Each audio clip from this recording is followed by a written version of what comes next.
Hi, this is Mark Finley with Truth Still Lives. My guest is Dr. Chitty, lifestyle medicine specialist and physician from London, England. And we've been talking about stress and how stress impacts our lives, and at times stress can be crippling. If stress is too long, too prolonged, and if the stress of our lives is too intense, it can predispose us to heart disease, cancer. It can reduce our immune system's ability to handle and fight disease. So prolonged stress can be really problematic. But doctor, there are times that a patient will come to you and you analyze that and you see that the stress of their life is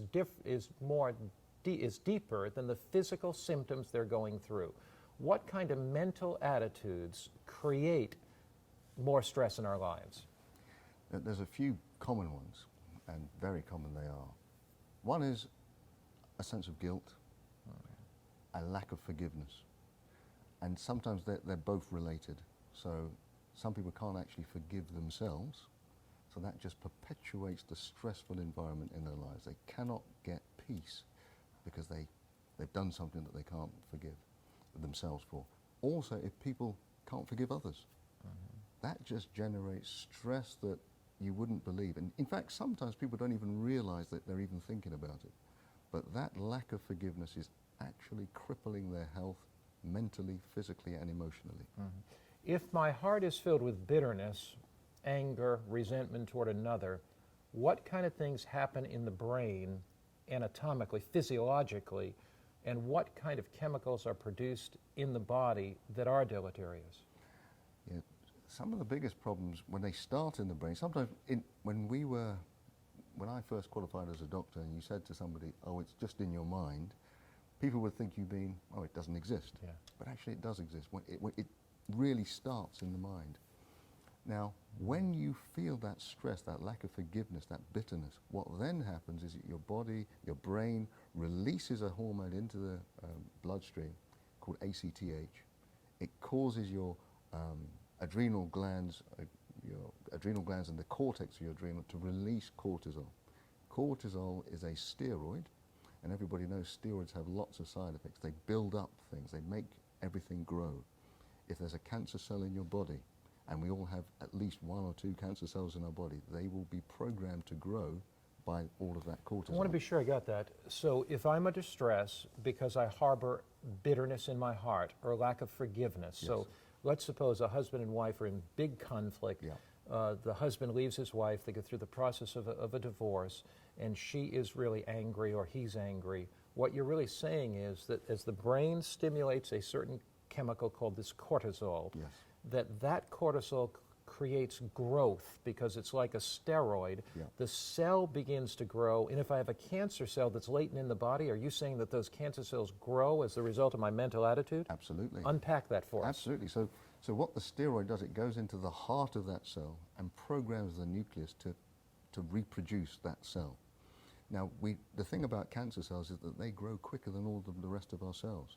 So if you're programming a cancer cell to grow, it will rapidly take place and it will rapidly take hold. And what we find is that people who are going through stressful situations like divorce, there's lots of research to say that women going through divorce increase the risk of breast cancer by 300%. Now, a woman going through a divorce will increase her breast cancer by how much? 300%, so threefold. Wow, that is quite amazing. And it's actually not the process of the divorce, but it's how the woman relates to the divorce, the bitterness, the lack of forgiveness. So you can take two groups of women. One exactly. Both have gone through divorce. One has been able to process it, not feel angry, bitter about it, but willing to move on in her life. The other person feels bitter, angry, and not able to move on. And what you're saying is that the class that are bitter and angry, can't move on, that cortisol stimulates the growth of a cancer cell. Absolutely. How do you help your patients deal with the whole issue of anger, resentment, and forgiveness?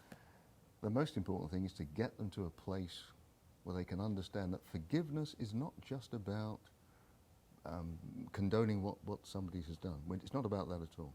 It's about releasing yourself from this prison, this self-imposed prison that unforgiveness puts us in. And when they realize that it's actually for their own benefit. It's actually for them to be free and live a life of freedom. you are then able to take those steps forward. It's not an easy process to forgive. But at least we know that even by thinking about forgiving somebody, your body starts to heal. There's a marvelous passage in the Bible.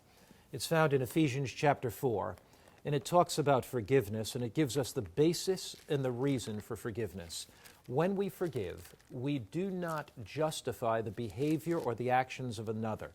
If a child has been abused in childhood, forgiving a father who's abused a daughter, if that daughter forgives her father, if that husband forgives his wife for leaving him, if the child forgives a father for abusing them, that does not mean you justify the behavior. What it does mean is you release them from your condemnation.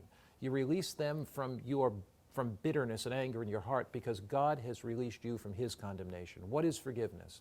Forgiveness is releasing another from my condemnation because Christ has released me from his condemnation. Listen, here's Ephesians chapter 4, verse 32. Be kind to one another, tender-hearted to one another, forgiving one another, just as God in Christ forgave you.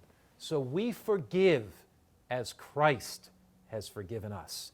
This is Mark Finley with Truth Still Lives.